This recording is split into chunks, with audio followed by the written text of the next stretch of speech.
Supportez-nous sur Patreon et obtenez des récompenses exclusives comme un rôle sur Discord ou encore tous nos cours Udemy gratuits. Au bout de 300 patrons, nous aurons 2 vidéos par jour et au bout de 1000 patrons, nous aurons 3 vidéos par jour. Et bon visionnage à tous. Donc, bonjour à tous, donc dans cette vidéo nous allons parler de Canvas et de la génération d'images. C'est parti. Donc la première chose à faire afin de pouvoir installer Canvas, c'est d'aller directement dans le dossier de votre bot, ou en tout cas vous pouvez aller n'importe où, ça n'a aucune importance. Tout ce que vous avez à faire, c'est ouvrir un PowerShell, clic droit, administrateur. Ici, ce qu'on va faire, c'est qu'on va ouvrir une commande, ou taper une commande plutôt, qui va permettre d'installer certains outils de compilation qui vont être utiles pour installer Canvas et pour pouvoir l'utiliser. La première commande, c'est npi-global, donc production, et après c'est Windows Build Tools. Alors je vais peut-être un peu... Alors je sais pas si vous voyez. Du coup c'est npi global production Windows Build Tools. Donc ne faites aucune erreur, autrement vous aurez des problèmes. Voilà. Donc cette commande va permettre d'installer les outils de construction de Windows, comme je l'ai dit, donc tout ce qui est Python 2.7, NodeGIP et d'autres outils de compilation. Voilà. Ensuite, direction votre navigateur, donc vous allez directement sur la page GitHub qui est ici, donc encore une fois disponible dans la description. Si elle n'est pas disponible, vous la cherchez vous-même, c'est pas compliqué. Donc, premièrement, donc ça, ce sont les différentes étapes pour installer Canvas. Donc, ici, première étape, installer NodeGIP. On vient de le faire, en tout cas vous venez de le faire, en tout cas j'espère que ça va fonctionner. Ensuite, installer GTK2. GTK2, c'est simple, vous appuyez sur Win 64 ici, et vous avez simplement à le mettre, comme dit ici, dans le dossier, ou dans votre disque C, /GTK, donc directement à la racine du disque C. Voilà, rien de compliqué, vous le mettez dedans. Ensuite, vous devez installer libjpeg turbo pour pouvoir supporter les fichiers JPEG, donc JPG et JPEG. Voilà.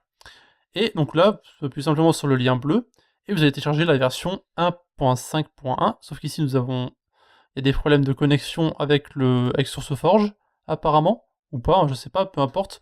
Vous cliquez sur le fichier, et vous allez chercher... Bon, ok d'accord, bon, les fichiers ne sont pas disponibles pour le moment, mais en tout cas quand ils seront disponibles plus tard, vous allez simplement aller dans le dossier 1.5.1, et vous allez prendre le fichier qui s'appelle ici libjpeg turbo 1.5.1-vc.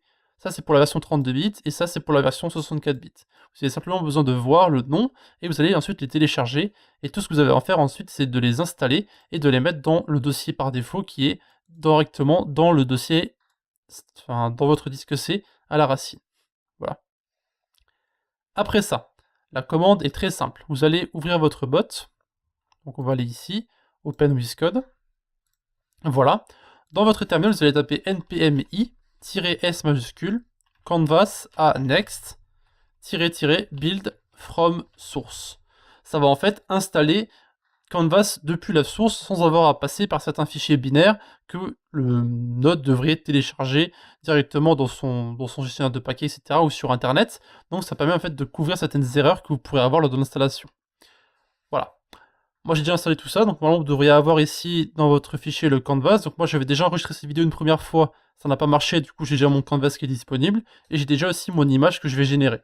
Donc vous prenez une image, peu importe laquelle, tant que c'est une image qui n'est pas trop grande, ou peu importe en fait. Voilà. Bref, pour la suite, nous allons créer une commande pour commencer. On va l'appeler test.js. Dans cette commande, on va mettre simplement un code qui va permettre de générer un nouvel utilisateur, comme un nouveau membre en fait. Du coup, export.run, c'est la base, async, parce qu'on va utiliser await, on met client et message, ce sera les seuls dont on aura besoin. Ensuite, à l'intérieur, on va mettre client.emit, et là, on va mettre l'événement qu'on veut déclencher, donc guild member add, comme ceci. Et ensuite, on va mettre donc message.member. Donc ici, on va sélectionner le membre qui tape la commande, donc moi en l'occurrence. Ou alors, on va mettre await message.guild.fetch member. Et ici, on va mettre message.author. Donc ça va permettre en fait de directement récupérer la personne qui est mentionnée, ou alors le message member, donc voilà la personne qui tape le message. Voilà, si vous mentionnez personne, ça va directement renvoyer message.member qui est en fait nous. Voilà. Maintenant, tout ce qu'on a à faire, c'est fermer ça, on est bon. On peut maintenant modifier notre guild member add. Donc ce qui va se passer, c'est que quand on va lancer notre commande ici, et qu'on va sur notre serveur, lorsqu'on va taper z.test, ça va en fait générer un nouvel utilisateur. Voilà. Donc maintenant, ce qu'on veut faire, c'est qu'on va utiliser Canvas justement pour générer nos différentes images. Et on va voir comment ça fonctionne. Donc bien sûr, on va devoir taper quelques commandes parce qu'on aura un module en plus à installer. Donc on aura Canvas, mais on aura aussi SnakeFetch, qui est en fait quelque chose qui va permettre de récupérer certaines informations sur l'utilisateur. En gros, hein. Maintenant, tout ce qui reste à faire, c'est simplement taper nos différentes commandes les différents modules dont on va avoir besoin, donc discord.js. On va avoir besoin aussi de Canvas, donc tout ça en majuscule. N'oubliez pas que c'est... les minuscules et majuscules, si j'en mets, c'est nécessaire. Et ensuite, const, donc on va mettre SnakeFetch. Ici, on va mettre require SnakeFetch. Voilà, donc on a les trois là. Et maintenant, on va pouvoir commencer à modifier notre code. Donc ici, n'oubliez pas de mettre le async, sinon ça va bugger. Donc pour le moment, on n'a pas encore utilisé Canvas. Donc ce qu'on doit faire, c'est commencer par initialiser notre Canvas, justement, qui est en fait notre espace de travail. Donc Canvas en minuscule cette fois-ci. Canvas.create Canvas. Et ici, vous mettez la taille de votre espace de travail. Moi, ça sera 900 x 589 parce que c'est la taille de mon image, en fait. Voilà. Et ensuite, on va mettre le contexte, qui est en fait ce qu'on va utiliser pour interagir avec Canvas. Donc c'est const ctx canvas.getContext. Et ici, on va mettre donc 2D. Voilà. Donc pour le moment, bien sûr, il ne va rien se passer. Donc ce qu'on va devoir faire, c'est ajouter l'image que nous venons de voir pour pouvoir la générer. Donc on va mettre const background await. Donc on veut attendre que l'image se load avant de continuer notre code. Donc load image. Et là, on va mettre simplement donc /pony.png. Voilà. Et donc, pour utiliser cette image et pour la dessiner sur notre Canva, nous allons devoir mettre un autre code qui va s'appeler ctx.drawImage, comme ceci. On va mettre notre background ici, donc qui est en fait la constante qu'on a mis juste au-dessus. Et ensuite, on va mettre 00 canvas.width, canvas.height. Donc ici, ce sont les données que vous allez mettre sur votre image, en fait. Donc là, c'est la position X et la position Y de l'image. Et ça, c'est la taille de votre image. Donc la longueur et la largeur du canvas qu'on a créé ici au-dessus. Voilà. Donc si votre image fait exactement la longueur et la largeur du canvas, alors l'image va prendre tout le canvas, tout simplement. Voilà. Et enfin, const attachment. Ici, on va mettre une nouvelle classe qu'on va utiliser avec Discord.js, qui nous permettre justement de directement créer cette image et l'attacher à notre commande. Donc canvas.toBuffer. Ici on met et on va mettre justement le nom de l'image, donc welcome image, ça marche très bien, .png. Voilà. Et maintenant, il ne reste plus qu'à enlever tout le code qu'on a ici, et on va pouvoir mettre justement attachment. Voilà, donc ça va directement renvoyer notre image. On va lancer notre bot. Voilà, on va voir si pour l'instant ça fonctionne ce qu'on a fait. Donc on va mettre ztest, et normalement ça devrait générer notre image, si tout va bien. On va attendre un petit peu, parce qu'il faut attendre que l'image se lance pour pouvoir continuer. Donc on a bien notre image ici qui a été générée, donc ça marche comme on le veut. Parfait. Maintenant, nous allons voir comment écrire sur notre image et ajouter certaines informations concernant l'utilisateur.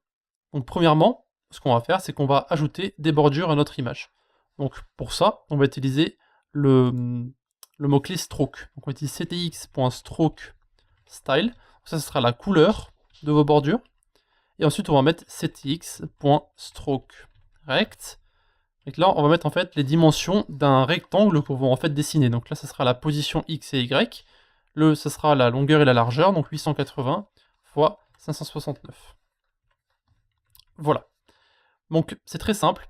Encore une fois, tout ce que vous devez faire, c'est simplement mettre les valeurs et générer votre image pour voir si ça fonctionne. Et on va voir que maintenant, dans notre image, on va avoir en fait un rectangle noir, que ça va former comme des sortes de bordures en fait. Donc on va attendre un petit peu que l'image se génère. Et vous pouvez voir ici qu'on a bien notre rectangle avec les bordures noires. Voilà. Et maintenant, on va s'attaquer aux choses un peu plus sérieuses. Donc on va voir comment récupérer les informations de l'utilisateur pour pouvoir les utiliser dans notre image. Et c'est ici que notre module SnakeFetch va rentrer en jeu. Première chose à faire, c'est de récupérer la data de l'utilisateur sous la forme d'un buffer, afin de pouvoir la charger juste après. Donc on va mettre const body buffer, ici. Await, donc on va attendre que on récupère l'image. SnakeFetch. .get, on va mettre member.user. .display avatar URL, comme ceci. Donc, à noter ici que je note tout ce qui est disponible sur la documentation donc de Snakefetch, et pour tout ce qui est Canvas, j'utilise tout ce qui est W3C ou encore le MDN. Donc voilà, si vous voulez voir les différentes informations que j'utilise, je vous montrerai après le tutoriel pour voir comment vous pouvez récupérer vos propres informations. Voilà. Maintenant, on va utiliser justement const avatar et on va mettre await canvas.loadImage et on va mettre justement notre buffer à l'intérieur avec notre image. Et maintenant, tout ce qu'on a à faire, c'est simplement dessiner notre avatar. Donc CTX, je fais une mauvaise combinaison de touches. En arrière. CTX.drawImage. On va mettre notre avatar à l'intérieur. Et on va mettre justement ici la taille. Donc ça, c'est la position. Donc on va mettre tout à droite, un peu vers le bas. Et on va mettre 200 sur 200. Donc comme un carré en fait. Voilà. On va relancer notre bot, on va voir si ça fonctionne. Donc z.test. Alors normalement ça devrait mettre notre avatar dans le coin supérieur droit de l'image, si tout va bien. On va voir si ça fonctionne. Ok, donc on a bien notre image, notre bordure, et ici on a notre image dans le coin. Parfait. Et donc pour terminer sur ce petit tutoriel sur Canvas, on va voir comment écrire dans notre image. Donc pour cela, nous allons... on va mettre un message de bienvenue et le nom d'utilisateur. On va mettre les deux, je pense. Donc on va mettre 2 espaces ici. Je vais mettre 2 tirets. Alors je vais en mettre un là, mais du coup je vais en mettre un là aussi ici. Très bien, comme ça alors. C'est un peu plus compliqué que ce que je pensais. Hop, donc on va mettre ctx.font égale, donc on va mettre ici 35 pixels console, donc ce sera la police qu'on va utiliser. On va copier, on va mettre ici 45 pixels pour le deuxième, donc on va les séparer. Voilà. Donc le premier, ce sera ctx.fillStyle, donc avec un S majuscule toujours. Ce sera la couleur de notre texte. Voilà, donc on va copier ça, on va le mettre là. Parfait. Et enfin, on va devoir mettre le texte qu'on veut générer. Donc d'abord, on va mettre ctx, fill text. On va mettre donc bienvenue sur le serveur. Voilà. Et après, on va mettre donc la position. Donc ctx 400-300. Parfait, on va copier ça. Voilà. Et ici, au lieu de mettre bienvenue sur le serveur, on va mettre un arrobase. Et on va mettre ensuite member.displayName. Et donc on va mettre à la même position, on va mettre 400 et on va mettre 370. Donc juste un peu en dessous en fait de notre avatar. Voilà. Donc il ne reste plus qu'à tester tout ça maintenant. Z-test. Normalement, si j'ai notre image avec notre avatar, plus le texte, ça sera tout. Pour la vidéo en tout cas. On va voir si c'est bon.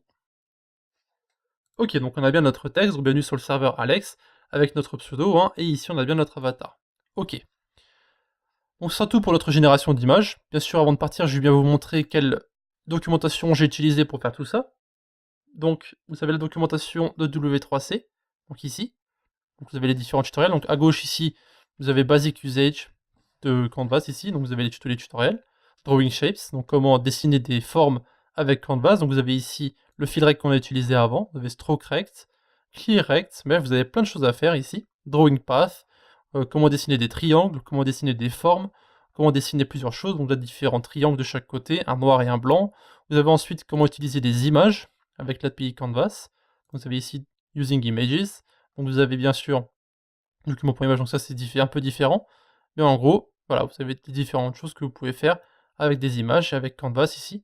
Donc getContext, canva.getContext, etc. Donc vous avez plein de choses à faire, et bien sûr, c'est pas très correspondant à ce qu'on a utilisé ici, mais l'API de Canvas est, on va dire, similaire.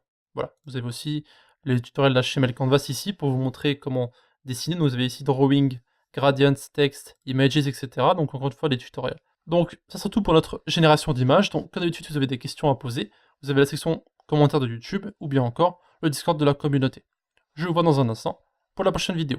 A de suite. De plus, n'hésitez pas à visiter nos différents réseaux, donc eux aussi dans la description, Discord, notre blog, Facebook, Twitter, Google+, etc.